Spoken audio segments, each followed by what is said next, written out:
The carriage lurched over the final ridge, and the gray towers of Ashworth Hall rose against a sky heavy with unshed rain. Alexander Blackwood, 7th Duke of Ashworth, did not look out the window.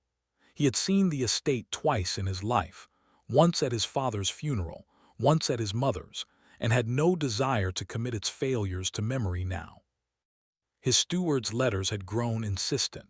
A boundary dispute, a tenant's claim on the northern wood, a village blight.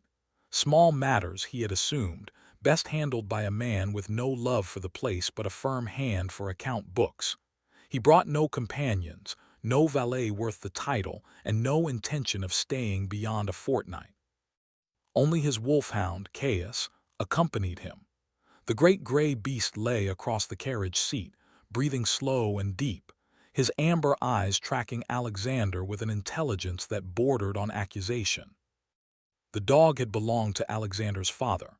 The old duke had bred the animal for endurance, for silence, for the long, cold hunt. When the duke died, Caius had refused food for a week. When Alexander attempted to shoot him for mercy, the hound had lifted his head and looked at him with such depth of sorrow that Alexander lowered the pistol and walked out into the rain. He did not know why he kept the animal. Perhaps because grief was the only honest currency left in his house. Ashworth Hall greeted them with cold marble and shuttered windows. The staff moved like ghosts, their eyes downcast. Mrs. Dirks, the housekeeper, curtsied with brittle precision and led Alexander to the east wing, where fires had been lit too late to warm the air. "The North Wood, Your Grace," said Dunning, the estate manager, standing in the library with damp boots and an oily smile. The boundary markers were moved in the spring. The tenant, a man called Holt, claims the old line runs through the stream. The miller claims otherwise. It is a small matter, easily resolved. "And the blight?" Alexander asked. Dunning's smile did not waver, but something behind it shifted. "Superstition, Your Grace. There is a woman living alone on the edge of the wood. The villagers call her a healer, but some call her a curse. She keeps to herself. A woman is responsible for a crop blight. Simple people need simple answers." Alexander dismissed him. He poured a glass of brandy and drank it standing, watching the rain streak the library windows. The house was silent, but for the ticking of a long clock in the hall. He felt every mile between himself and London like a physical weight. He had left behind a city that bored him, a mistress who had begun to speak of love, and a parliamentary session that promised only the same dull battles between the same dull men. He was 34 years old and had inherited too much and felt too little. He did not hope for anything from Ashworth. He expected only the familiar mechanics of duty. The next morning, Caius was gone.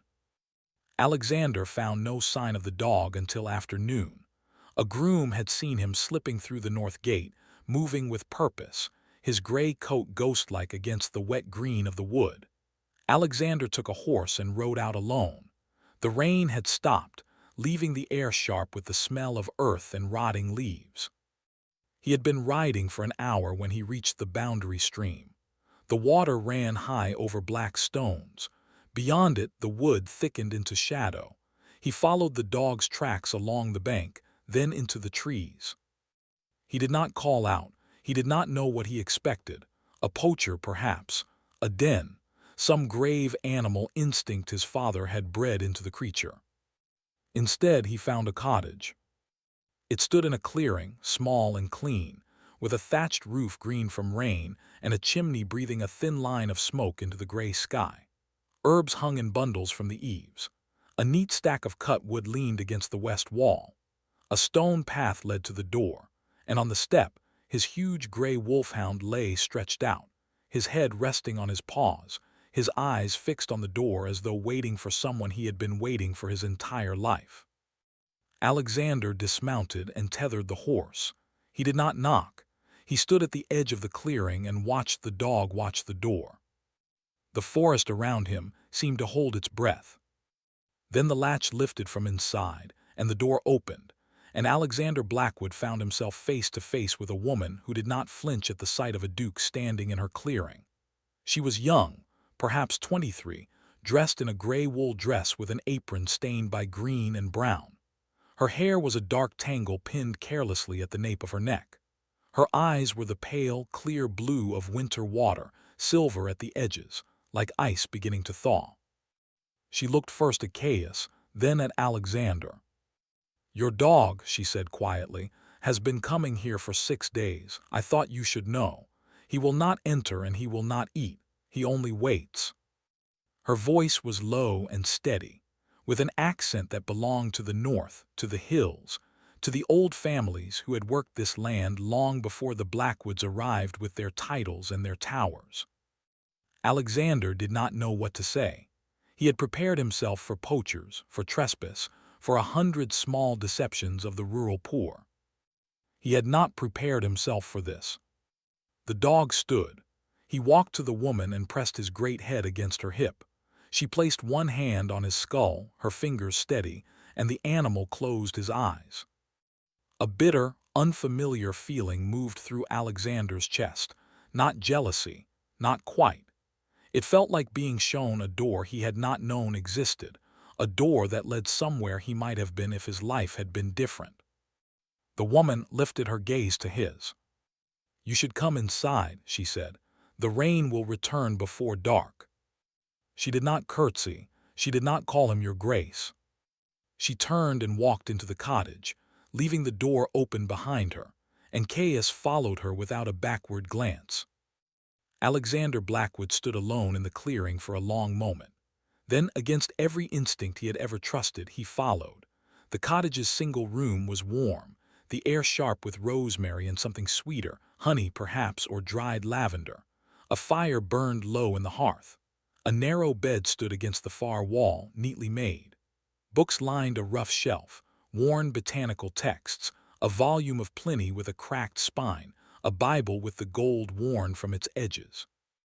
Dried plants hung in clusters from the ceiling beams, their papery leaves casting shifting shadows in the firelight. Alexander stopped just inside the door. He was too tall for the space, too broad, too much a creature of London drawing rooms and parliamentary chambers. His boots left mud on her swept stones, and he found himself absurdly conscious of it. Ilara Vin did not seem to notice. She filled a kettle from a bucket near the hearth and hung it over the fire. Her movements were exact, economical, the movements of a woman who had learned long ago that waste of any kind, time, fuel, water, was a luxury she could not afford. "My steward says the villagers call you a curse," Alexander said. She did not look up. "Your steward calls me many things. That one is new." "You know Dunning." "I know the sound of his horse on the path. I know the way he counts my woodpile from the tree line. I know that he has asked me twice to leave this cottage, and twice I have refused." Alexander frowned. "Why would Dunning want you gone?" She turned then, the kettle in her hands, and her eyes met his with a directness that made the air in the room feel thinner. "Because I am a witness." "To what?" But she did not answer. She set the kettle over the flame and reached for a tin of tea leaves, measuring them into a chipped pot with the same care she gave everything. Caius had settled himself near the hearth, his massive body arranged in a circle, his amber eyes tracking Ilara's movements with a devotion that made Alexander's jaw tighten. The dog had been his father's. Then, he supposed, the dog had been no one's. And now, it seemed, the dog was hers. "You have not told me your name," Alexander said. "You have not asked it." He waited. She lifted the pot from the fire and poured hot water over the leaves. The steam rose between them, fragrant and clean. "Ilara Vin," she said. "My father was Tobias Vin, once head keeper of the Ashworth hounds. Your father dismissed him. Your father's steward, the one before Dunning, accused him of poaching. He was transported 8 years ago. He died on the crossing." The words were delivered without self-pity, as if she were reciting entries from a ledger. But her hands, Alexander noticed, were very still around the teapot. "I am sorry," he said. "Why, you did not do it. You were in London, I imagine, busy with the affairs of dukes."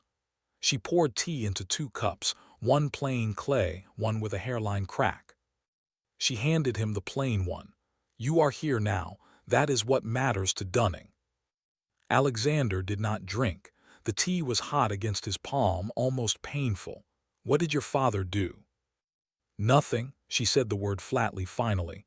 "He refused to lie. That was his crime." "About what?" Ilara sat down on a low stool near the fire and wrapped her hands around her own cup. The firelight caught the sharp lines of her face, the high cheekbones, the small scar near her left eyebrow, pale and old. She looked like someone who had been carved out of the north itself, flint and heather and cold gray stone. "You should ask your father's books," she said. "If any survived. The old steward burned most of them, but he was a thorough man, not a clever one. He missed things." "Why are you telling me this?" She looked at him over the rim of her cup. "Because the dog has been coming here for 6 days, and he will not stop, and the people in the village are beginning to talk. They say the Wolfhound of Ashworth has found a witch in the wood. They say he guards her door. They say the Duke will soon come to burn her out." The tea had grown cold in Alexander's hand. "I will not burn anyone out." "You are the Duke of Ashworth," she said quietly.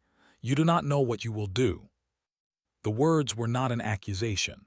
They were a fact, offered with the same quiet acceptance she gave the weather or the turn of the seasons. Alexander set the cup down on the rough table. He reached into his coat and withdrew a gold sovereign, laying it beside the teapot. "For the tea, and for the herbs I disturbed." Ilara glanced at the coin. "I do not need your money." "Then give it to the village. Buy grain for the blight victims. I do not care." She stood, and for the first time there was something hard in her face, something that had been banked low and was now sparked to life. "The blight did not come from me. It came from the water. Dunning diverted the stream to flood his own meadow and left the village well to run dry. Ask the miller. Ask Holt. Ask anyone brave enough to speak." The kettle hissed on its hook. The fire popped. Caius lifted his head and whined low in his throat. Alexander did not know why he believed her. He knew only that he did. "Then I will ask," he said. She did not thank him. She did not soften. She only looked at him with those silver-blue eyes, and something in her expression said that she had heard such promises before, from men who carried them like coins and spent them on nothing. "The rain is here," she said.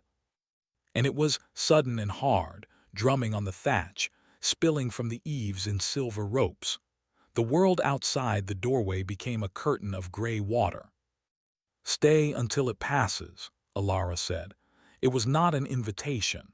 It was a command issued by someone who understood that nature would not be argued with. Alexander Blackwood, Duke of Ashworth, sat down on a stool in a cottage in the woods and watched a woman he had met an hour ago stir the fire as though he were not there. Caius laid his great head on her feet and closed his eyes. The rain did not pass.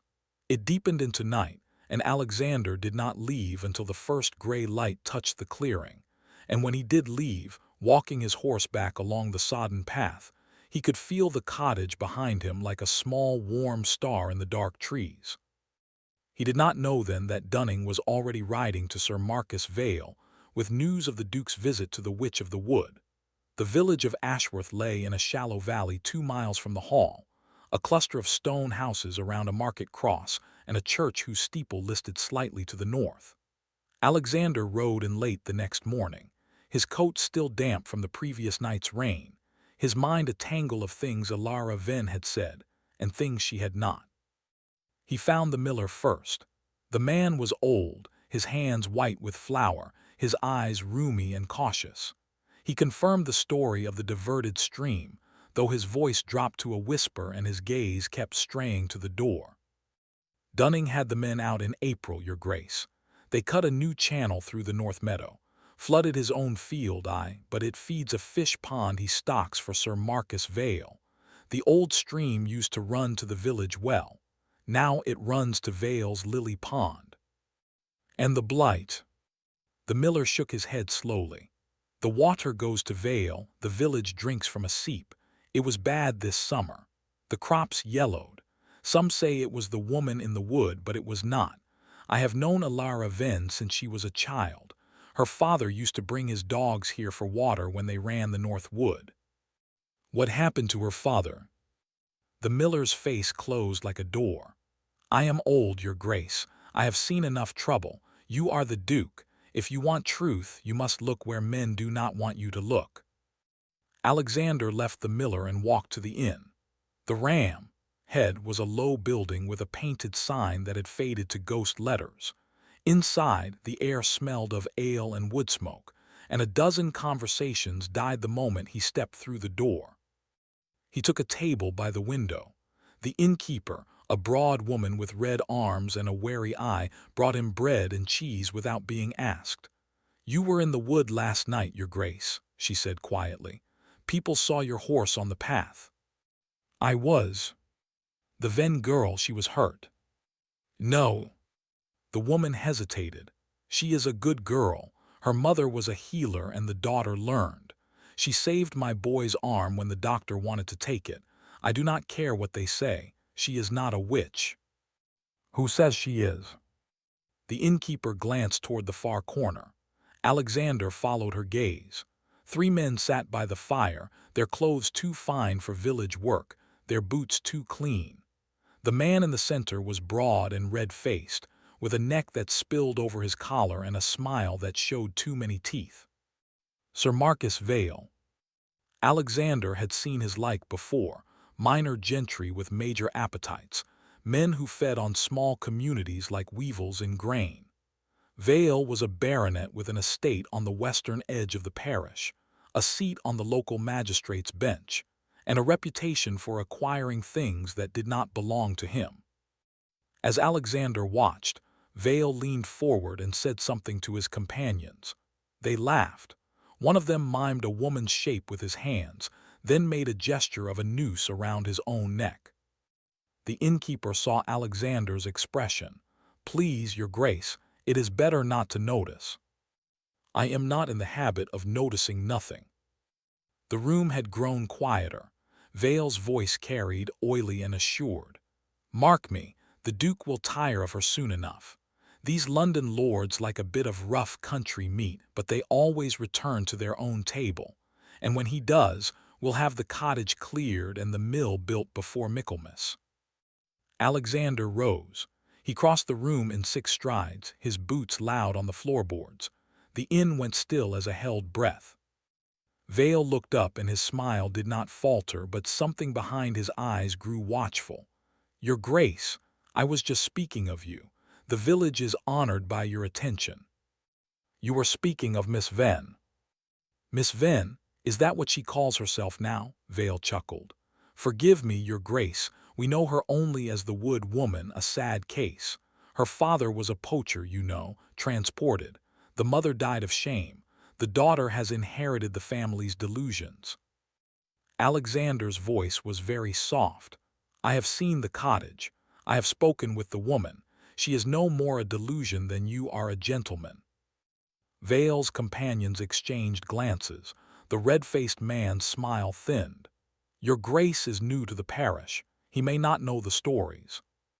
I know that you diverted the stream. I know that the village well ran dry. I know that you have petitioned Dunning to clear the cottage land. And I know that if you speak of Miss Ven again in my hearing, I will have you horsewhipped from this village to the county line." The words were ice. The fire in the grate seemed to dim. Vale's eyes went flat and still, like a snake that had missed its strike. "You cannot horsewhip a magistrate, your grace." "I can do whatever I like to a man who slanders a woman under my protection. And make no mistake, Sir Marcus, she is under my protection now." The silence stretched. Then Vale smiled again, broader than before. "Of course, I meant no offense. The girl is fortunate to have such a champion." He bowed his head a fraction too shallow. "Good day, your grace." He and his men filed out. The door swung shut behind them. The innkeeper let out a breath. "You have made an enemy, your grace." "I have had enemies before." Not like Sir Marcus. He does not fight with pistols or duels. He fights with rumors, with petitions, with the slow poison of small legalities. He will not rest until he has what he wants. Alexander returned to his table. The bread and cheese were still there, untouched. He found he had no appetite. The door opened again. A gust of damp air swept through the room, and Alara then stepped inside. She carried a woven basket over one arm, its contents wrapped in muslin. Her hair was braided back, and her boots were muddy, and she looked around the room with the quiet composure of someone who had learned to enter hostile spaces without making a sound. The innkeeper moved toward her. "Alara, you should not be here. I brought the simples for your boy. The fever should break tonight, but he must drink willow tea for 3 days." She set the basket on the counter. Her eyes found Alexander. "You defended me." It was not a question. She must have been outside, or someone had told her already. News traveled fast in small places. "I defended the truth," he said. "The truth does not need a duke to speak it." "Then perhaps it should learn to speak louder." Her lips pressed together, not quite a smile. "I told you to stay out of the woods. Now you have done worse. You have made yourself my ally in front of the whole village." "Is that so terrible?"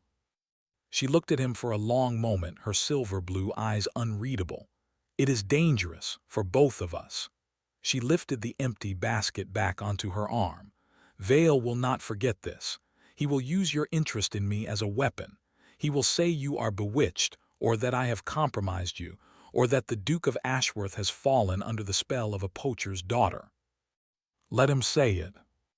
You do not understand." Her voice was low, fierce. "I have built a life here, a small life, but it is mine. I did not ask for your attention. I did not ask for your dog. I did not ask for any of this." "No," Alexander said. "You asked only to be left alone, and they will not leave you alone, not until someone makes them."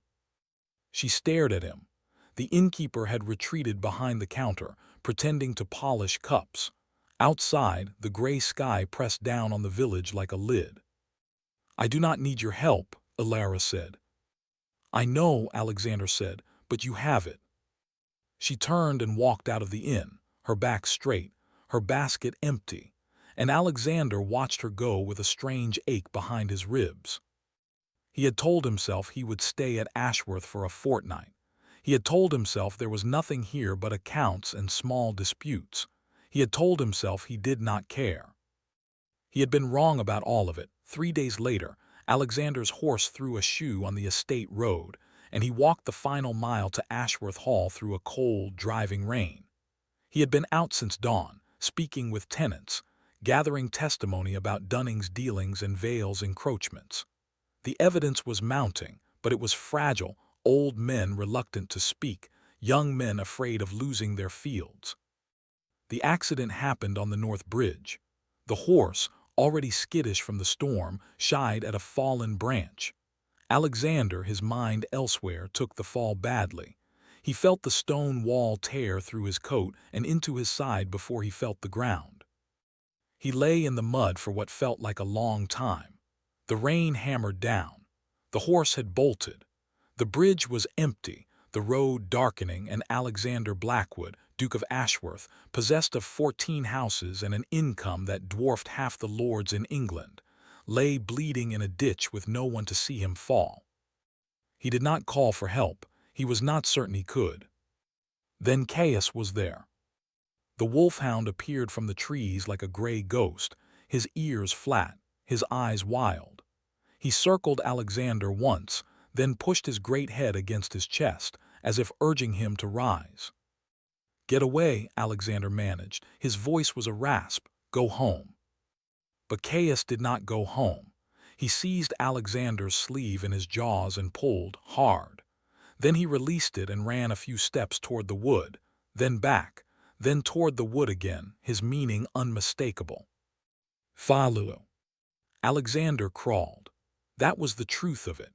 He crawled on his hands and knees through the mud and the rain, with one hand pressed to his side and the other clawing at the wet earth, and the dog stayed with him every step, whining low, pressing close when he faltered. He did not know how long it took. The trees closed overhead. The path narrowed. The rain became a distant drumming on the canopy, and the world reduced itself to the smell of wet leaves and the pulse of blood in his ears. Then there was light, a small yellow square in the dark, the cottage. The door opened before he reached it. He had one glimpse of Alara Ven's face, pale and sharp in the lantern light, and then his strength gave out and he fell across her threshold.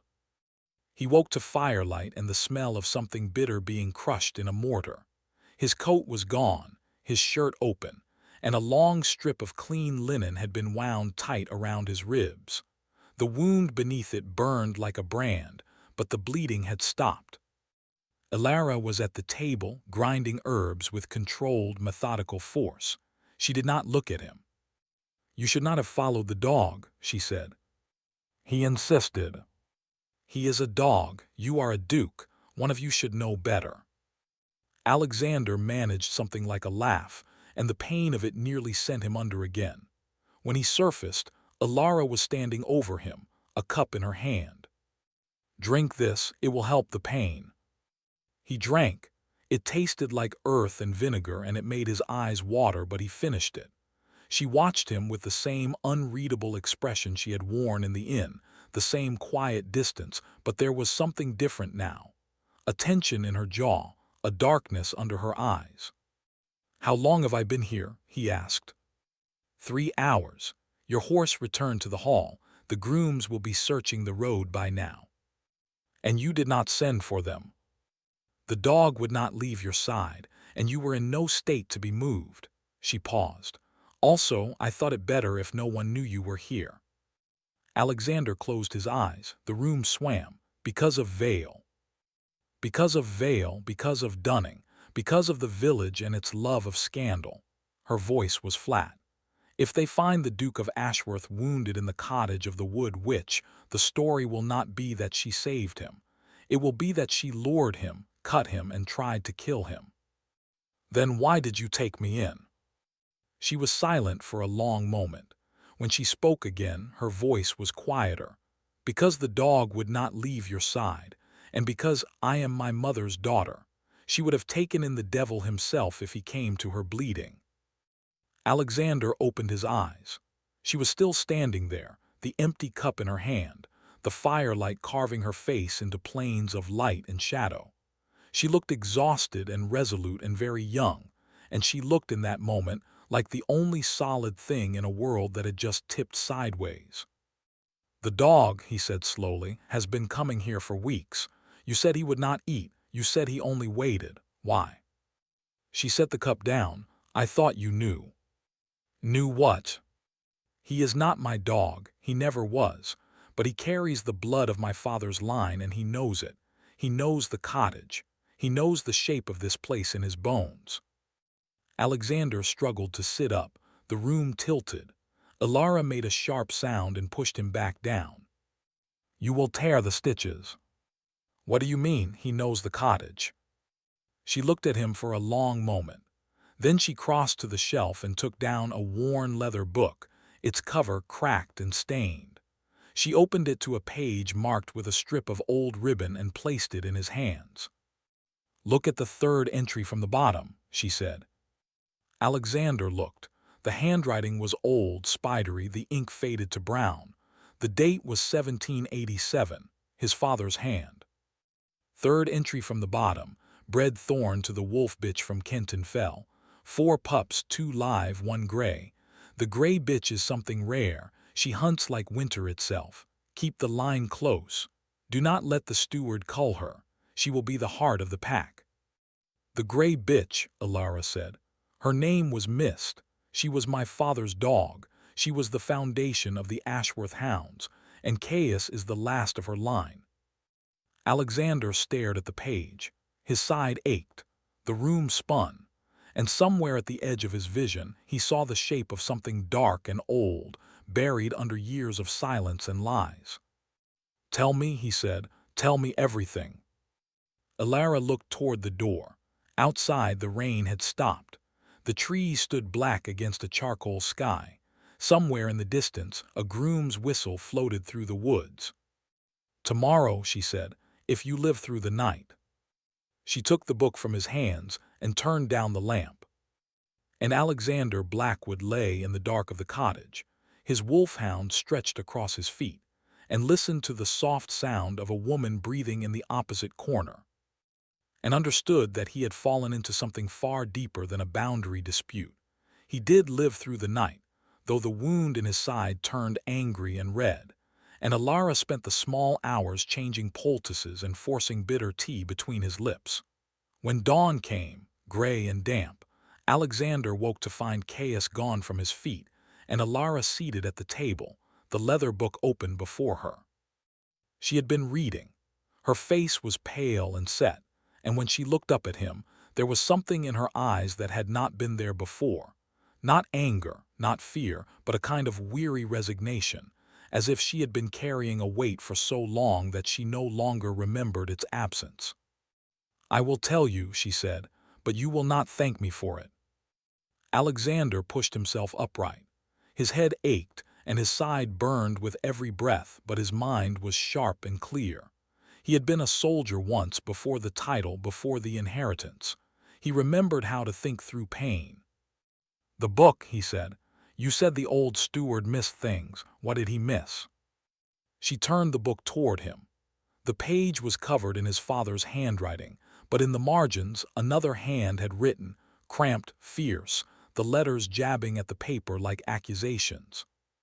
"This was my grandfather's ledger," Alara said. "He was steward at Ashworth for 30 years. He kept the records of the kennels, the breeding lines, the hunts, and he wrote this." She ran her finger along the margin notes. Alexander squinted. The words were hard to make out, but he could read enough. "Wrong against God. The beasts are not dogs, they are something else." And then smaller, repeated several times, "We should not have done this." "Done what?" Alexander asked. Alara closed the book. "Your father was obsessed with the hounds, not because he loved hunting, but because he loved the idea of them, something faster, something smarter, something closer to the wolf than to the dog. He believed that if he could breed back into the line the qualities that had been lost, he would create a dog that could hunt anything. Boar, deer, men, if necessary. Men. He was a duke. He thought of the world in terms of what could be hunted and what could be tamed. The dogs were only the beginning." Alexander felt something cold settle at the base of his skull. He had known his father only as a distant, intimidating figure, a man of silences and sudden rages, a man who had sent him away to school at 7 and never written once in the years that followed. "The old duke brought wolves from the north," Alara continued. "Wild-caught, half-starved, kept in pens near the east boundary. He bred them with the best of the hounds.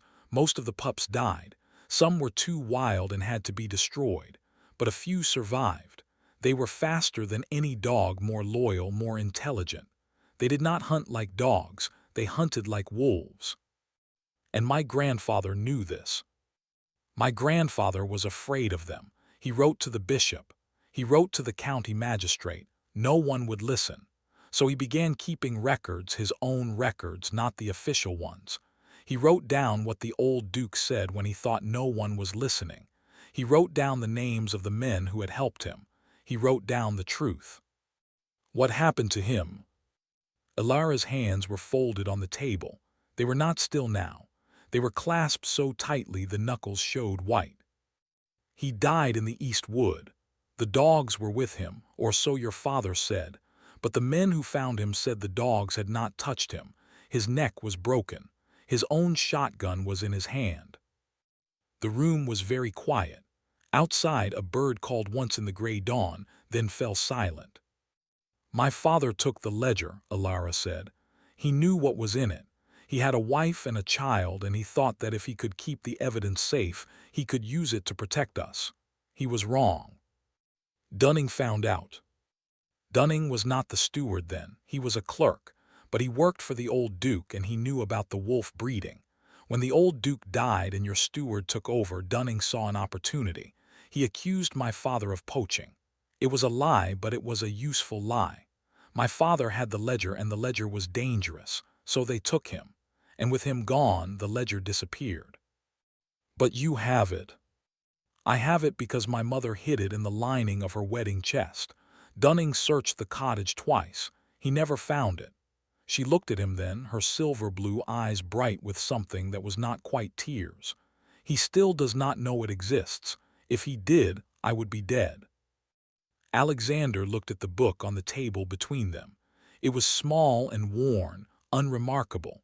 It held the destruction of a family inside its cracked leather cover. Why did you not take this to the authorities? Who would listen to a poacher's daughter? The magistrate is Vale's cousin. The vicar is in Vale's pocket. The county lord is your father's old friend, and your father's name is on every page of that ledger. I had no evidence that would matter, no witness who would speak, and no money to pay a lawyer. Her voice did not shake. I had only this cottage and my mother's knowledge of plants, and the hope that if I kept quiet and kept away, they would leave me alone. But they did not. Vale wants the cottage land for his mill. Dunning wants the ledger. The village wants a villain. And now you are here and you have spoken for me, and everything I have built is in danger. Alexander swung his legs off the bed. The pain in his side was a distant roar. He made himself stand. The cottage was very small, the ceiling low, the walls close. He felt like a bull in a shrine. I will handle Dunning, he said, and I will handle Vale. You do not need to hide any more. Ilara rose too. She came close, close enough that he could see the fine lines around her eyes, the small scar near her brow, the pulse beating in the hollow of her throat. You are hurt, she said. You are in no state to handle anything. I have been in worse states. This is not your fight. It never was. You came here for a boundary dispute and a crop blight. You can leave. You should leave. She paused. That is what I would do if I were you. But you are not me, Alexander said, and I am not leaving. They stood facing each other in the gray dawn, and the air between them was thick with everything they had not said. Then Caius lifted his head from the corner and growled. The sound was low and deep, and it was not directed at Alexander. It was directed at the door. Ilara went very still. Someone is on the path, she whispered. A horse. She moved to the window and peered through the gap in the shutters. When she turned back, her face was white. It is Dunning, and he has men with him. Ilara did not panic. She did not curse or wring her hands. She moved to the shelf and took the ledger, then crossed to the hearth and knelt. With 2 quick motions, she lifted a loose flagstone and slid the book into the space beneath, pressing the stone back into place. They will not find it, she said, her voice low, but they will find you. Alexander pulled on his ruined coat, ignoring the pain that flared through his side. The coat was stiff with dried blood and mud, but it was better than meeting Dunning in his shirt sleeves. He squared his shoulders and moved toward the door. Ilara caught his arm. Do not do this. Do what? Do not make this worse by being noble. Her eyes were fierce. Dunning cannot touch you. You are his employer. But if he sees you here wounded in my cottage, he will have all the ammunition he needs. Vale will say I tried to murder you, or worse, that I have bewitched you, and the village will believe it. They want to believe it. I do not care what the village believes. You should care. You are their duke. You are the only thing standing between them and Vale's greed. If you fall, they fall with you.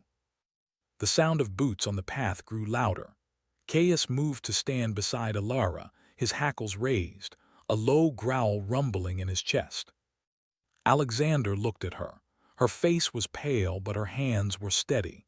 She was afraid, but she was not letting it rule her. She was, he thought, the bravest person he had ever met. Trust me, he said quietly. She stared at him for a long moment. Then she stepped back, away from the door, and put one hand on Caius's head to silence him. Alexander opened the door. Dunning stood on the path with 4 men behind him. They were rough-looking, with cudgels at their belts and the nervous energy of men expecting trouble. Dunning himself looked pleased, softly, smugly pleased.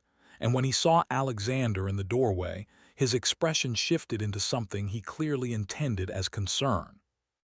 "Your Grace, thank God. We feared you had been hurt in the storm. When your horse returned without you, we searched half the night." "What? And yet you did not come to the cottage until now," Alexander said. "Why is that?" Dunning's smile flickered. "We did not think to look here. The woman is known to keep to herself. We assumed she would have sent for help if you had been injured." "She did more than send for help. She saved my life." The men behind Dunning exchanged glances. One of them shifted his weight uneasily. Dunning's smile thinned. "A fortunate thing. Perhaps too fortunate. Some might say she lured you here, Your Grace. The villagers are superstitious. They will not understand why a duke would take shelter in the cottage of a woman like this." "A woman like what?" "The daughter of a convicted poacher. A woman who lives alone in the woods. A woman who speaks to no one and has no place in decent society." Alara stepped out of the cottage. She stood behind Alexander, her face expressionless, her hands folded at her waist. She did not speak. Alexander's voice was soft and deadly. "Miss Venn is the daughter of Tobias Venn, who was falsely accused and transported through your treachery. She is the granddaughter of John Venn, who served Ashworth for 30 years and was murdered in the East Wood. She is the last of a family that your greed and my father's obsession destroyed." Dunning's face went very still. "That is a dangerous accusation, Your Grace." "It is a true one, and it is only the beginning." Alexander stepped forward, and despite his wound and his ruined coat and the mud still drying on his boots, he looked every inch a duke. "You will dismiss these men. You will return to the hall and assemble the full estate accounts in the library. You will remain there until I come for you. And if I refuse, then I will have you arrested for fraud, embezzlement, and conspiracy to commit murder. I have evidence. I have witnesses. And I have the full weight of the Blackwood name behind me." The silence stretched. The men behind Dunning had gone pale. One of them had already taken a step back. Dunning licked his lips. "This is not over, Your Grace." "For you," Alexander said, "it very nearly is." Dunning turned and walked away down the path. His men followed, their cudgels hanging useless at their sides. The sound of their boots faded into the trees. Alara let out a breath that seemed to come from the very bottom of her chest. Her knees buckled slightly, and she put a hand against the doorframe to steady herself. Alexander turned to her. "You should sit down." "I should do many things," she said. Her voice was faint.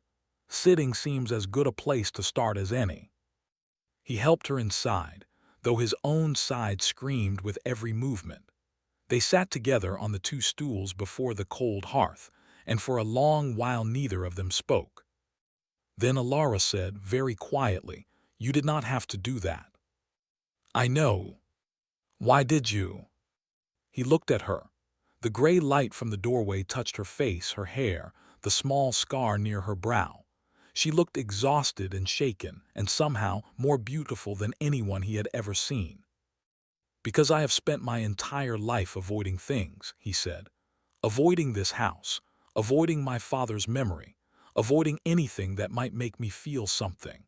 And then a dog dragged me through the woods to your door and I found you, and for the first time in longer than I can remember, I did not want to avoid anything. I wanted to stay." Her eyes widened slightly. She opened her mouth to speak, then closed it. "You do not have to say anything," Alexander said. "I know I am not an easy man. I know I have done nothing to earn your trust, but I am going to make this right. Dunning, Vale, the ledger, all of it. I will make it right." Alara looked down at her hands. They were still now, resting in her lap. "And then what?" she asked. "What will you do when it is made right?" The question hung in the air between them, and Alexander realized he did not have an answer. The weeks that followed were the most difficult of Alexander Blackwood's life, and he had survived war, shipwreck, and the slow death of 3 close friends. But this was a different kind of struggle, not against enemies or elements, but against the accumulated rot of decades. He began with the estate accounts. Dunning had been clever, but he had also been careless, and once Alexander knew where to look, the evidence of fraud lay everywhere. False invoices, ghost tenants, rents collected and never recorded. The diverted stream was only the visible edge of a deeper corruption. Dunning fled before the month was out. He took a horse from the stables and disappeared into the night, leaving behind a signed confession that Alexander found on his desk, addressed not to him, but to Ilara Venn. "I did not kill your grandfather, but I know who did." The confession named Sir Marcus Vale's father, long dead, as the man who had broken John Venn's neck in the East Wood. The old Duke had ordered it. Vale had done it. Dunning had kept the secret for 30 years. Alexander took the confession to the magistrate, but the magistrate was, as Ilara had said, Vale's cousin. The man refused to accept the evidence, and for one long night, Alexander felt the full weight of the system he had inherited pressing down on him. Then he went to the village, not with a lawyer, not with a bailiff, but with the ledger and the confession and the miller and the innkeeper and old Holt, and a dozen others who had once been too afraid to speak. He stood in the market square with his side still bandaged under his coat and read the truth aloud. Vale appeared at the edge of the crowd, his red face mottled with fury. He demanded to know by what right a duke from London, a stranger to the parish, could come here and meddle in local affairs. The crowd wavered. Some of them had known Vale all their lives. Some of them owed him money. Then Ilara Venn stepped out of the crowd. She did not speak. She only stood beside Alexander, her silver-blue eyes fixed on Vale's face, and the crowd went quiet in a way that had nothing to do with noise and everything to do with the shift of a tide. The innkeeper spoke first, then the miller, then Holt, then the farrier who had been a young man when Tobias Venn was taken and had seen the whole thing, had seen the planted pheasants, the bribed witness, the false charge, and had kept silent for 8 years out of fear. When Vale's own tenants began to speak, the magistrate slipped away. The crowd closed in around Vale like water around a stone, and the baronet, for the first time in his life, found himself standing alone. He was not arrested. Alexander had not expected him to be, but the public humiliation destroyed him more thoroughly than any cell could. The villagers turned away from him. His servants left. His creditors began to circle. And in the end, Vale left the county before Christmas, never to return. The cottage in the woods stood untouched. Alexander offered Ilara a pension. He offered to restore her family's good name in the parish records, to clear her father's memory, to make public the truth of John Venn's murder and the old Duke's guilt. He offered her the cottage for life, free of rent, free of threat. She accepted the restoration. She refused the rest. "I do not want your money," she said. They were standing in the garden of the cottage, the last light of autumn falling through the bare trees. Caius lay at her feet, his gray head on her boots. "I want what you have already given me, my father's name, my grandfather's honor, the knowledge that the truth is known." "And the cottage?" "The cottage is not yours to give. It was never yours. It belongs to the estate, and the estate can keep it. I will find my own way."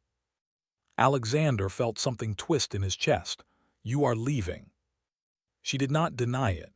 "There is a botanist in Whitby, a woman who studies coastal plants.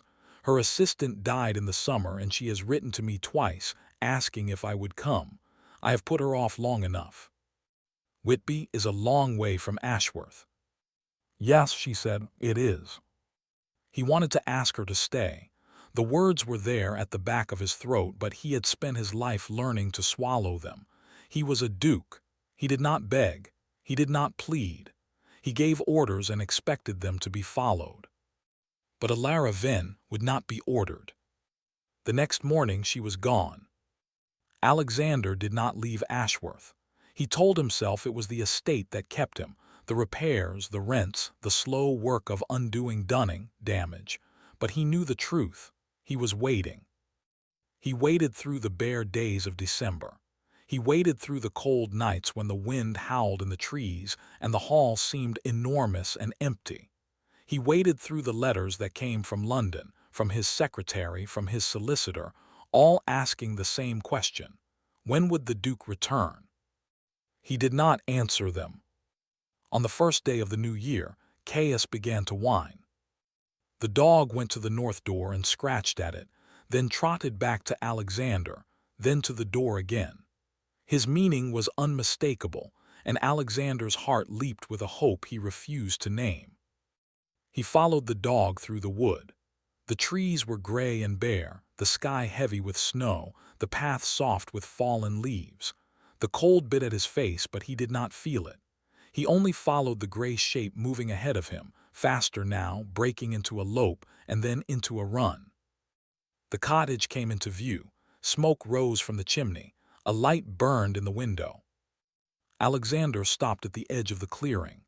Caius bounded ahead, scratching at the door, whining with joy. The door opened. Ilara Ven stood in the doorway, wrapped in a gray shawl, her hair loose around her shoulders, her face thinner than he remembered, and her eyes, those pale, clear, winter-water eyes, lit from within. "You came back," Alexander said. She did not smile, but something in her face shifted, softened, like ice melting at the edges. "I never left." But the botanist in Whitby wrote to tell me she had found another assistant, and I found, when it came to it, that I could not go. She looked down at Caius, who was pressing against her legs as though he would never let her out of his sight again. "The dog would not leave my side when I tried to pack. He sat on my case. He has a way of making his feelings known." Alexander crossed the clearing. He stood before her, close enough to see the fine lines around her eyes, the small scar, the pulse beating in the hollow of her throat. The cold air turned their breath to clouds between them. "Ilara Ven," he said, "I have spent my entire life running from this place. I ran from my father, from my title, from everything that might have made me feel something. But I did not run from you. I could not." Her eyes held his. "What are you asking me?" "I am asking you to stay. Not because you owe me. Not because the estate needs you. But because the only home I have ever understood is a path through the woods to your door." The silence stretched. Then Ilara Ven, who did not curtsy, who did not simper, who never begged, reached out and took his hand. "Then come inside," she said. "The snow is coming." And Alexander Blackwood, 7th Duke of Ashworth, followed her into the warm light of the cottage, with his wolfhound at his heels and the scent of rosemary and wood smoke in the air, and understood that he had finally come home. The snow began to fall as the door closed behind them, soft and white and silent, covering the path through the woods. But the path would remain. It would always remain. It was drawn in the bones of the dog, in the shape of the land, in the heart of a man who had finally learned to stay.